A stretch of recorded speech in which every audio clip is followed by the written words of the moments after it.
আর এর পাশাপাশি আরো একটা বড় খবর, মমতা বন্দ্যোপাধ্যায় নিরাপত্তারক্ষী বদল। পুরনো 3জন পিএসও কে সরিয়ে নতুন 3জন পিএসও কে নিরাপত্তার দায়িত্ব।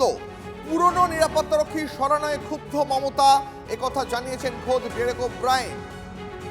ডেরেক ওব্রায়েন এবং তৃণমূলের বহু সমর্থক। গতকাল রাত থেকে মমতা বন্দ্যোপাধ্যায়ের বাড়ি তারা নিজেরা দাঁড়িয়ে থেকেছেন এবং দাঁড়িয়ে থেকে তারা অভিযোগ করেছেন কেন মমতার দীর্ঘদিনের পুরনো 3জন পিএসও কে সরানো হলো।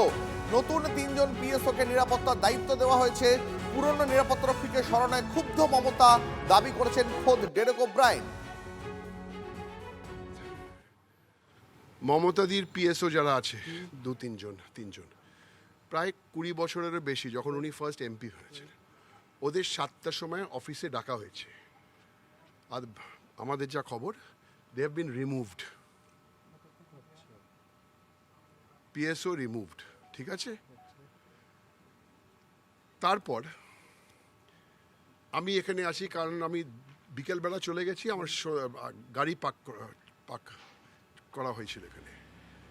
সেই সময় আননোন 3-4জন পিএসও, অবশ্যই we are sure they are PSOs, but ওই সিচুয়েশনে মমতাদি বা যে কোনো লোক 20 বছরের পিএসও তুমি সরিয়ে দিয়েছো, 3-4-5 জনকে পাঠিয়েছো অচেনা রাত 9টায়। ওকে, এখন রাত 10টা বাজে, ভেতরে একজনও পিএসও পুলিশের নেই। আমরা দুটো প্রাইভেট সিকিউরিটি গার্ড রেখেছি। মমতার নিরাপত্তারক্ষী বদল, পুরনো 3জন পিএসও কে সরিয়ে নতুন 3জন পিএসও কে নিরাপত্তার দায়িত্ব দেওয়া হয়েছে। পুরনো নিরাপত্তারক্ষী সরানোয় ক্ষুব্ধ মমতা, দাবি ডেরেক ওব্রায়েনের। কেন্দ্রীয় নিরাপত্তা নেবেন না তৃণমূল সুপ্রিমো, দাবি করেছেন ডেরেক ওব্রায়েন। আমাদের প্রতিনিধি সায়ন্ত আমাদের সঙ্গে রয়েছেন। সায়ন্ত, এই মুহূর্তে মমতা বন্দ্যোপাধ্যায়ের যে নিরাপত্তার ছবিটা, তাঁরা বাড়ির সামনে নিরাপত্তার ছবিটা একবার কি একটু দেখাবে? ডেরেক ওব্রায়েন বলছেন যে মমতা বন্দ্যোপাধ্যায় নাকি এই সময় কোনো রক্ষী নাকি তিনি নেই তার কাছে। একদমই দীপ, তোমাকে আমি আমার সহকর্মী সমরকগুলো দেখানোর জন্য, তুমি দেখতে পাচ্ছ যে ভেতরের ছবি। এখানে কিন্তু কোনো তার যে পুরনো পিএসও যারা ছিল তাদেরকে তো গতরাতে বদলি করে দেওয়া হয়েছে। মোট 5জন, 3জন তার বিশ্বস্ত সহ মোট 5জন ছিল, তাদেরকে বদলি করা হয়েছে। তাদেরকে তাদের ইউনিটে ফিরে যাওয়ার জন্য নির্দেশ দেওয়া হয়েছে। নতুন যে 4জন এসেছিলেন গতকাল রাতে, তাদেরকে গ্রহণ করা হয়নি বা তাদেরকে রিসিভ করা হয়নি এখানে, যে কারণে তাদেরকে দায়িত্ব দেওয়া না থাকায় এখন কিন্তু মূলত ব্যক্তিগত নিরাপত্তা রক্ষীর ব্যবস্থা করা হয়েছে মমতা বন্দ্যোপাধ্যায়ের তরফে।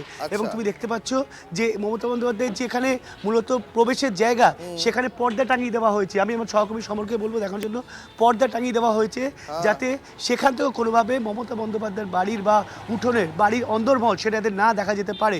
অর্থাৎ আমরা সকালে এসে দেখলাম এইখানে ফাঁকা ছিল, এইখানে পর্দা টাঙিয়ে দেওয়া হয়েছে, প্লাস বাড়ির ভেতরে দেখার জায়গা সেখানে গার্ড করে দেওয়া হয়েছে। এছাড়া বাইরে পুলিশ কর্মীরা থাকলেও ভেতরে কিন্তু তাদেরকে অ্যালাউ করা হচ্ছে না। একই সঙ্গে পিএসও, যেমন যে 4জন নতুন পিএসও পাঠানো হয়েছিল তাদেরকেও অ্যালাউ করা হয়নি। অর্থাৎ সব মিলিয়ে মমতা বন্দ্যোপাধ্যায়ের বাড়ির দীর্ঘ বছর, প্রায় 1.5 দশক ধরে আমরা যে নিরাপত্তার বহর দেখে এসেছি তা কিন্তু আজ সকাল থেকে সম্পূর্ণ উধাও। সহকর্মী সমরকে একবার দেখাতে বলবো ভেতরের ছবি।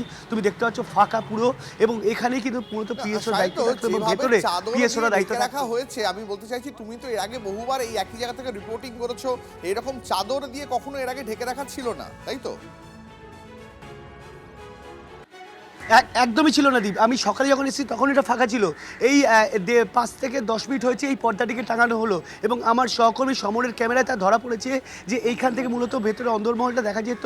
কারণ এই যে গার্ড করে দেওয়া হয়েছে, যেটা আমরা বাইরে থেকে মমতা বন্দ্যোপাধ্যায় বাড়ির ভেতরটা দেখা যেত, এইটা যেমন গার্ড করে দেওয়া হয়েছে, তেমনই এইখান থেকেও মমতা বন্দ্যোপাধ্যায় বাড়ির অন্দরমহল দেখা যেত, সেই জায়গাটা পর্দা টাঙিয়ে দেওয়া হয়েছে। অর্থাৎ সব মিলিয়ে ভেতরে কেউ যাতে কী হচ্ছে তা দেখতে পায়, তার জন্য যাবতীয় ব্যবস্থা নেওয়া হয়েছে।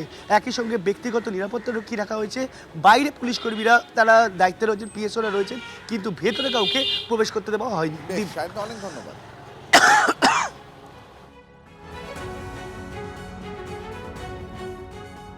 নতুন নিরাপত্তারক্ষীদের নিতে অস্বীকার মমতার, কটাক্ষ করেছেন অগ্নিমিত্রা।